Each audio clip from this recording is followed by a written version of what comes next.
ये बीम है हमारे पास, ये दोनों स्पोर्ट्स हैं और इसकी डायग्राम जो बनाई इसके मुताबिक ये 1 मीटर इधर और 1 मीटर इधर, दोनों स्पोर्ट्स से बाहर की तरफ ये बढ़ा हुआ है।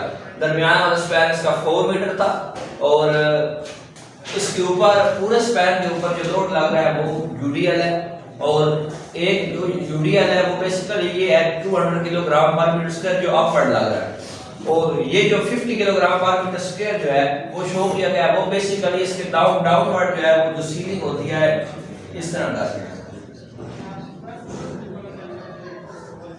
ये डाउनवर्ड जो सीलिंग है फ्लोर फिनिश है ये उसका जो लोड उसके ऊपर यानी कि जितना वेट है उसका वो शो किया गया। तो हमने डाटा बनाया है जी ओवर हैंगिंग स्लैब है हमारे पास और लाइट लोड हमें 200 किलोग्राम पर मीटर स्क्वायर दिया गया है और W3 इसको मैंने कहा है 50 किलोग्राम पर मीटर स्क्वायर जो कि हमारे पास किसका वेट है फ्लोर फिनिश का वेट है उसको हमने कहा है W3 क्यों कहा है क्योंकि W1 हमारे पास सेल्फ वेट होता है W2 हमारे पास लाइट लोड होता है तो इसको हमने कहा W3। तो FC प्राइम की वैल्यू 20 और FY की वैल्यू 280, H हमने फाइंड करना है और AS हमने फाइंड करना है। जब भी आपको कहा जाए कि डिजाइन स्लैब की बात की जाए तो उसका मतलब क्या होता है आपने H मालूम करना है और AS मालूम करना है। तो सॉल्यूशन की तरफ चलते हैं। अब अगर आप इस बीम को देखें तो इसके बेसिकली दो पोर्शन है, एक कैंटिलीवर की तरह है और दूसरा पोर्शन जो है वो सिंपली सपोर्टेड स्लैब की तरह है। तो हमने जो उसकी थिकनेस फाइंड करनी है वो बेसिकली इसी तरह फाइंड करनी है कि कैंटिलीवर के लिहाज से भी और सिंपली सपोर्टेड के भी लिहाज से और फिर इन दोनों में से जो ग्रेटर वैल्यू होगी हम उसको अडॉप्ट कर लेंगे। तो पहले मैंने लिखा है कि कैंटिलीवर पोर्शन यानी आपने इसका जो कैंटिलीवर पोर्शन है पहले इसके लिए थिकनेस मालूम करनी है। तो उसके लिए जब कैंटिलीवर पोर्शन को हम कैंटिलीवर स्लैब हमारे पास हो तो हमारे पास H मालूम करने का फार्मूला होता है स्पैन ओवर 12। तो स्पैन हमारे पास इसका लेंगे जो कैंटिलीवर पोर्शन का है 1 मीटर डिवाइड करेंगे 1 मीटर को हमने 1000 कंसीडर कर दिया मिलीमीटर में आंसर निकालने के लिए। तो उसको डिवाइडेड बाय 12 किया तो हमारे पास 83.33 जो है वो मिलीमीटर हमारे पास H की वैल्यू आई है। ये जो थिकनेस आई है 83.33 ये बेसिकली किसकी है कैंटिलीवर पोर्शन की। अब हमें निकालनी है सिंपली सपोर्टेड पोर्शन की थिकनेस। सिंपली सपोर्टेड पोर्शन जो है हमारे पास उसमें H का फार्मूला होता है स्पैन ओवर 30। अब आप यहां पे ये पूछेंगे कि स्पैन ओवर 30 क्यों लगाया स्पैन ओवर 25 क्यों नहीं लगाया। तो ये बेसिकली इसलिए नहीं लगाया क्योंकि ये हमारे पास ओवर हैंगिंग स्लैब है और ओवर हैंगिंग स्लैब का मतलब है कि ये दोनों तरफ जो है वो कंटीन्यूअस है यानी इस तरफ भी बढ़ रही है और इस तरफ भी बढ़ रही है। तो जो स्लैब एक तरफ या दोनों तरफ बढ़ रही है उसको हम कहते हैं वन वे कंटीन्यूअस स्लैब। तो उसके लिए जो हम H मालूम करने का फार्मूला हमारे पास होता है वो होता है स्पैन ओवर 30 ना कि स्पैन ओवर 25। क्लियर हो गया ठीक है। तो स्पैन हमारे पास था इसका अंदर वाला 2 + 2 4 मीटर था डिवाइडेड बाय 30 हमने कर दिया और मल्टीप्लाई बाय 1000 किया मिलीमीटर में करने के लिए 133 मिलीमीटर हमारे पास इसका जो है वो थिकनेस आई है। ये थिकनेस थी हमारे पास 83 ये हमारे पास थी 133। तो डेफिनेटली फिर हम ग्रेटर वैल्यू को ही अडॉप्ट करेंगे। ग्रेटर वैल्यू को मैंने लिख दिया तो ग्रेटर वैल्यू ऑलवेज अडॉप्टेड जो कि हमारे पास H क्या था 133 मिलीमीटर था। इस 133 मिलीमीटर को से करके मैंने क्या दिया 140 मिलीमीटर और यहाँ पे ये टिक का निशान ये शो कर रहा है कि आपने इसको अडॉप्ट किया है। अब H हमने फाइनल कर दिया इसकी थिकनेस हमने फाइनल कर दी। अब हमें जो निकालना है वो है इफेक्टिव डेप्थ कि वो कितनी होगी।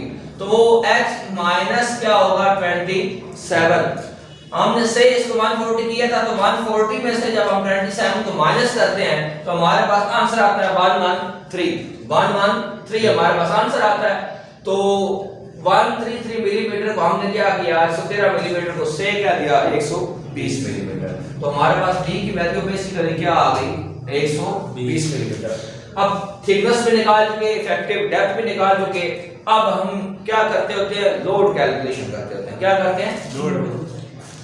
अब हमने लोड कैलकुलेशन जो है वो करनी है। ये हमारा दूसरा स्टेप होता है। तो सबसे पहले क्या करना है कि W1 निकालना। W1 क्या होता है? Self weight of slab. तो उसका फार्मूला होता है लेंथ, ब्रेथ, थिकनेस और डेंसिटी। अब लेंथ पे इसकी मान, ब्रेथ पे इसकी मान और थिकनेस हमने क्योंकि 140 सेलेक्ट किया है, इसको मीटरों में करेंगे तो हमारे पास 0.14 आ जाएगी। मल्टीप्लाई विद डेंसिटी इसकी क्या है? 2400 किलोग्राम पर मीटर क्यूब। तो इसको जब आप आपस में मल्टीप्लाई करते हैं तो आपके पास आंसर आता है 336 किलोग्राम। यहाँ पे पर मीटर नहीं है, 336 किलोग्राम है पर मीटर स्क्वायर। तब आएगा जब आप इसको 1 के स्क्वायर के साथ डिवाइड भी करें। 1 के स्क्वायर के साथ डिवाइड करने के बाद ये आपके पास आ गया 336 किलोग्राम पर मीटर स्क्वायर। क्योंकि 1 के स्क्वायर से डिवाइड करने से फर्क नहीं पड़ता, लेकिन यूनिट पे फर्क पड़ता है।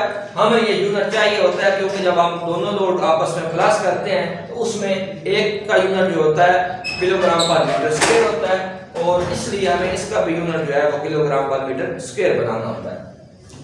W1 हम निकाल चुके, अब W2 निकालना है जो कि क्या होता है? Live load. वो हमें गिवन दिया गया है, वो कितना है? 200 किलोग्राम पर मीटर स्क्वायर। तो W3 जो है वो भी हमें गिवन दिया गया जो कि वेट ऑफ फ्लोर फिनिश है, सीलिंग का या फिनिशिंग का वेट है वो क्या? 50 किलोग्राम पर मीटर स्क्वायर। अब इसमें 3 किस्म के वेट है हमारे पास। अब हमें ये चेक करना होता है कि कौन से वेट जो है डेड लोड पे आते हैं और कौन से जो है वो लाइव लोड पे आते हैं। हमें चेक करना होता है कि कौन से वेट जो डेड लोड में आते हैं और कौन से वेट लाइव लोड में आते हैं। तो फैक्टेड लोड निकालने के लिए हमारे पास फार्मूला होता है 1.2 for dead load multiplied by 1.6 for live load. अब हमने देखना है कि कौन से वेट हमारे इसमें आते हैं। तो ये देखें, ये सीलिंग का जो वेट है, सीलिंग जो होती है क्या वो अपनी जगह से हरकत करती रहती है? नहीं करती। सीलिंग अपनी जगह पे फिक्स रहती है। तो जो भी किसी फिक्स चीज का वजन होता है वो क्या होता है? डेड लोड होता है। वो क्या होता है? डेड लोड होता है। क्योंकि लाइव लोड जो होता है वो हमेशा हरकत करती हुई चीजों का वेट होता है। तो इस लिहाज से हमारा ये जो वेट होगा सीलिंग का ये भी क्या होगा? Dead load. तो डेड लोड में इसको लिखेंगे 1.2 into 336 प्लस 50 किलोग्राम पर मीटर स्क्वायर। इन दोनों को प्लस कर लेंगे, प्लस 1.6 into 200 जो हमें लाइव लोड गिवन दिया गया। इन सब को जब आप कैलकुलेट करते हैं तो इसका आंसर आएगा 463.2 प्लस इसका आंसर आएगा 320।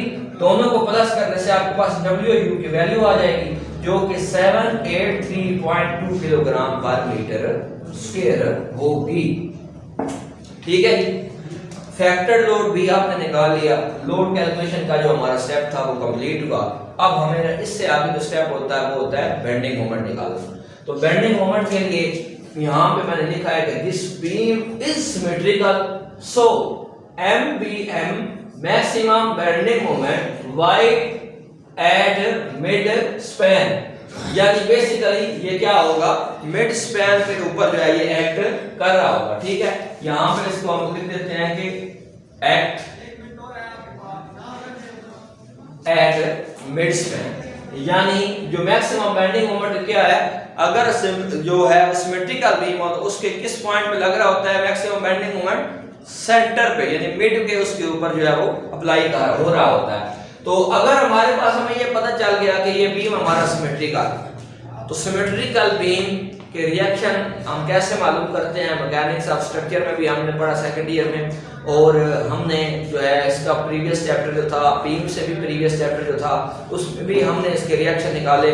तो जो हमारे पास सिमेट्रिकल बीम होता है उसके रिएक्शन होते हैं टोटल लोड बटा 2 के बराबर। तो टोटल लोड हमारे पास हम चेक करेंगे कि टोटल लोड हमारे पास क्या है? R1 R2 टोटल लोड बटा 2 लिख दिया मैंने। अब टोटल लोड हमारे पास क्या था? फैक्टर्ड लोड था 783.2 किलोग्राम पर मीटर स्क्वायर, और इसको हमने क्या किया? 783.2 को हमने मल्टीप्लाई करना है 6 के साथ। क्यों मल्टीप्लाई करना है? इसलिए मल्टीप्लाई करना है क्योंकि हमारे पास ये जो लोड है ये पॉइंट लोड नहीं है बल्कि यूडीएल है, और ये यूडीएल भी है और पूरे स्पैन के ऊपर भी लग रहा है। इसलिए 1 प्लस ये 4 5 हो जाएगा और प्लस ये 1 क्या हो जाएगा? 6। इसलिए यहाँ पर हमने 783.2 मल्टीप्लाई बाई 6 किया और डिवाइडेड बाई इसको 2 कर दिया। 6 मल्टीप्लाई करने से ये हो जाएगा पॉइंट लोड और फिर इसको 2 पे आप डिवाइड कर लेंगे। अब जब हमने इसको 2 पे डिवाइड किया तो हमारे पास आंसर आता है 72349.6 किलोग्राम। तो दोनों रिएक्शन जो है वो इक्वल है, तो हर रिएक्शन की वैल्यू हमारे पास ये होगी। अब रिएक्शन हमने निकाल ली, तो अब हमें निकालना है जी MU निकालना है, अल्टीमेट मोमेंट हमें निकालना है। तो उसके लिए क्या होगा, ये हमारे पास R1 की जो वैल्यू आई है वो है 2349.6 किलोग्राम। अच्छा अब देखिए आप, अब रिएक्शन आपके पास है तो आपने मोमेंट निकालना है, मोमेंट लेना है आपने मिड स्पैन के ऊपर, ये हमारा मिड स्पैन होता है इधर, ठीक है जी। इसका मतलब है कि इधर से ले लें आप या इधर से ले लें, तमाम फोर्सेस मिड स्पैन तक जो है वो आएंगी और यहां तक हम लेंगे तो हमारी यानी कि इधर से अगर आप देखेंगे तो हमारी पहली फोर्स बेसिकली यहां से जब शुरू करते हैं तो क्या है 200, ठीक है जी। लेकिन आपने क्या करना है, आपने ये देख लेना है कि कौन सी फोर्स अब इस पॉइंट तक आना है तो क्लॉकवाइज है और कौन सी फोर्स जो है वो एंटी क्लॉकवाइज, क्योंकि जब भी हम मोमेंट लेते हैं तो आप उसमें ये कंसीडर करते होते हैं। तो क्लॉकवाइज फोर्स जो है वो हम पहले ले लेते हैं, वो हमारे पास है 2349.6 किलोग्राम और हमने जाना कहां तक है, मिड तक। तो मिड तक डिस्टेंस हमारे पास कितना है जी 2 मीटर। तो मैंने लिखा कि 2349.6 मल्टीप्लाइड बाय 2, ठीक हो गया। अच्छा उसके बाद अब हमारे पास ये ऊपर से जो 200 किलोग्राम की फोर्स लग रही है उसको हम बेसिकली देखो लग रही है, लेकिन उस सब को निकाल के हमारे पास सबको कैलकुलेट करके जो फोर्स बनी थी टोटल वो क्या थी 783.2 किलोग्राम, यही थी। अब हमने क्या करना है जी, हमने उस 200 को नहीं लेना क्योंकि वो 200 ये 50 जितना भी लोड था, ये लाइव लोड था, सबको हम कंबाइन करके हमारे पास इफेक्टेड लोड बन गया है। अब हम कंसीडर करेंगे कि यहाँ पे 200 नहीं है बल्कि यहाँ पे क्या है 783.2 किलोग्राम। बात समझ आ रही है आपको? अब यहां से लेके डिस्टेंस हमारा क्या होगा, यहां तक ये 1 है और ये क्या है 2, इसको प्लस करेंगे तो 3 हो जाएगा। तो अब हमें क्या करना है जी, क्योंकि ये एंटी क्लॉकवाइज है तो ये माइनस में आएगा, 783 पॉइंट क्या हो जाएगा हमारे पास 2 मल्टीप्लाइड में हम कर देंगे 3 के साथ, क्योंकि डिस्टेंस हमारा क्या है 3 मीटर और मल्टीप्लाई किया 3/2 के साथ। क्यों किया, क्योंकि ये यूटीएल था। इसमें क्यों नहीं किया, क्योंकि ये एक रिएक्शन था ना कि यूटीएल लोड। तो ये यूटीएल लोड था इसलिए इसके डिस्टेंस से मल्टीप्लाई करके साथ डिस्टेंस के हाफ से भी मल्टीप्लाई इसको किया। अब इसको मल्टीप्लाई आप इसके साथ करेंगे तो आपके पास ये आंसर आता है, इसको इसके साथ मल्टीप्लाई करेंगे तो आपके पास ये आंसर आता है जो कि 3524.4 और 4699.2 है आपके पास। आप इन दोनों को जब आप माइनस करेंगे तो आपके पास वैल्यू आ जाएगी 1174 आपके पास इसकी क्या आ जाएगी वैल्यू आ जाएगी। और इसका यूनिट हमारे पास जो था वो बेसिकली क्या था किलोग्राम डॉट मीटर। ये हमारे पास MU की क्या है वैल्यू आ गई। अब हमारे पास बेसिकली ये वैल्यू आई है 0.8 भी आगे है 0.8। अब हमारे पास यूनिट है किलोग्राम डॉट मीटर। हमें बेसिकली इसको लेके जाना है न्यूटन डॉट मिलीमीटर। क्यों लेके जाना है, क्योंकि हमारे पास जो हम चेक लगाते हैं डी के लिए इफेक्टिव डेप्थ के लिए उसमें हमारे पास जो वैल्यू हमें चाहिए होती है वो किस में चाहिए होती है न्यूटन मिलीमीटर। तो इसको हमने मल्टीप्लाई कर दिया 9.81 के साथ। किसके साथ मल्टीप्लाई किया 9.81 के साथ, तो ये न्यूटन में चला गया। ये किधर चला गया न्यूटन में चला गया। और फिर हमने इसको मल्टीप्लाई किया 1000 के साथ, तो ये किस में आ गया जी मिलीमीटर में आ गया। ठीक हो गया। 1174 को 0.8 को मल्टीप्लाई किया 9.81 के साथ, तो ये न्यूटन में चला गया। फिर इसको 1000 से मल्टीप्लाई किया तो ये किस में आ गया न्यूटन डॉट मिलीमीटर में। तो आपके पास आंसर आ जाएगा 11524788 न्यूटन डॉट मिलीमीटर। यहां तक हमारी बेंडिंग मोमेंट कैलकुलेशन जो है वो कंप्लीट हो चुकी है। नेक्स्ट हम एक चेक लगाते हैं जो कि होता है बेसिकली इफेक्टिव डेप्थ के लिए। तो वो हमारे पास हम उसको निकालने के लिए हम क्या फार्मूला लगाते हैं, उसको हम निकालने के लिए फार्मूला लगाते हैं D = MU और 0.205 FC प्राइम B, और उसका जैसा ये फार्मूला हमारा प्रीवियस है जो कि बीम में भी हम इसको यूज करते रहे। MU की वैल्यू ये वाली आप पुट करेंगे 0.205 मल्टीप्लाइड बाय FC प्राइम की वैल्यू 20 और B की वैल्यू 1000 मिलीमीटर। आप इन तीनों को आपस में मल्टीप्लाई करेंगे, आपके पास एक आंसर आ जाएगा। फिर आपने इसको इस आंसर पे जब डिवाइड करते हैं तो और इसका रिजल्ट लेते हैं तो आपके पास जो आंसर आता है वो आता है 53.018 मिलीमीटर। 53.018 मिलीमीटर यानी 53.018 मिलीमीटर। अब ये वाली अगर आप डेप्थ चेक करें और आपने जो बेसिकली डेप्थ निकाली थी यहां पे वो क्या थी 120 और ये आपके पास कितनी निकली है 53.018 मिलीमीटर। तो ये क्योंकि लेजर आई है, ठीक है, इसलिए जो ग्रेटर वैल्यू होगी हम उसको ही अडॉप्ट करेंगे, यानी मिनिमम वैल्यू आपकी इफेक्टिव डेप्थ की इतनी होनी चाहिए, इससे कम नहीं होनी चाहिए। अगर आपके पास ज्यादा आई हुई है, पहले जो वैल्यू निकली है वो ज्यादा है, फिर आप अडॉप्ट किसको करेंगे जो आपकी ग्रेटर वैल्यू होगी जिससे निकली होगी, तो वो हमारी कितनी थी 120 मिलीमीटर। ठीक है। अच्छा, यहां तक आपका क्वेश्चन जो है वो MU भी निकाल चुके आप और उसके लिए आप चेक भी लगा चुके। अब नेक्स्ट क्वेश्चन के लिए जो है हम अपनी नेक्स्ट वीडियो में उसका सॉल्यूशन करेंगे, तो तब तक के लिए जो है वो अल्लाह हाफिज़। अगर आपको इस सारे प्रोसीजर में जितना भी प्रोसेस किया कोई भी क्वेश्चन अगर आपको आपका हो और कोई पॉइंट आपको न समझ आया हो तो आप कमेंट बॉक्स में आप मुझसे पूछ सकते हैं। शुक्रिया। अगर किसी पॉइंट की आपको समझ ना आई हो तो आपका वो पॉइंट आप कमेंट बॉक्स में मुझसे पूछ सकते हैं।